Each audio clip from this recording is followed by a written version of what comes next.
Right now, Pittsburgh's best sports show is about to begin. Call us or tweet us. We got things to talk about on the Ireland Contracting Nightly Sports Call. Thank you very much, Susan. Welcome, everybody, to the Ireland Contracting Nightly Sports Call. I'm Josh Taylor in tonight for Rich Walsh, and we've got a lot to talk about tonight. Let's start with what's going on right now. We got Penguins and Stars in the third period.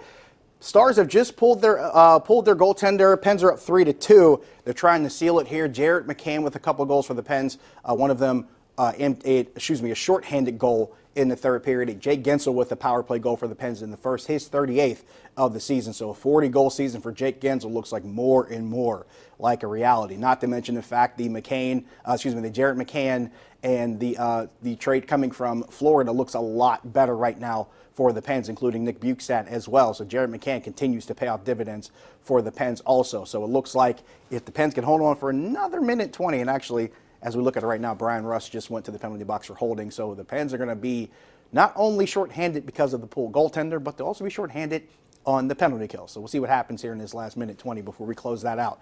Plenty more to get to. News from Bradenton from spring training. Pirates announced they will put Francisco Liriano and Melky Cabrera on the opening day roster. Doesn't really surprise me, especially in the case of Cabrera. I pretty much figured he would be on this team, especially since Gregory Polanco will not start with the team on opening day. It's going to be him and Lonnie Chisenhall going back and forth in right field. That didn't surprise me. Francisco Liriano was one where if you asked him a couple days ago, even he didn't know if he was going to be on the roster, but he makes the team as well as a left-handed reliever. Honestly, this is one of those things that if it's 3 or 4 years ago, I'm not even blinking about it. But this is a guy that isn't the type of pitcher that he was maybe a year ago, much less 3 or 4 years ago. There are still a couple things I feel good about. I still like the slider that he has. I still like the slider and the fastball mix. And when both of them, well, he can use one to set up the other. He can use that fastball to set up the slider, and it becomes a really good combination. So when that's clicking, he's actually a pretty effective reliever. But if you're expecting him to do more than maybe an inning at a time, you're probably not going to get good results. I think he's pretty good, slated there for that one inning as a left-handed reliever, and I think that makes a lot of sense for the Pirates. However, there are still a lot of question marks that people have going into this season. One of them, I don't think is at third base. Jung Ho Kang has done some things, and I'm not just looking at the home run total for him. I'm looking at what he's doing to acquire those home runs. I'm looking at the timing that he has and how good it looks. I'm looking at the fact that he's actually hitting some pitches out over the plate, down in the zone, and going to the middle of the field, maybe opposite field, showing some gap-to-gap power. That's always pretty impressive. That's something that you like to see from a hitter. So that's something that looks good to me. It's not necessarily the results, but it's how he's coming about the results. I know a lot of people are worried that he didn't hit well for average in spring training. I don't expect that to be something that carries over. And the one thing that you look at, even if his batting average is low, Jung Ho Kang's got a really good ability to draw some walks, get himself on base, so it kind of negates that, and maybe that OBP sits somewhere between maybe 330 and 340, so it's still around average. But if he's able to provide some pop with that slugging percentage, I think it looks really, really good for the Pirates. Remember, when he's healthy, Jung Ho Kang is a pretty healthy bat in the middle of that lineup, and that's just exactly what this lineup needs. NCAA Tournament going on right now. A couple of teams came close.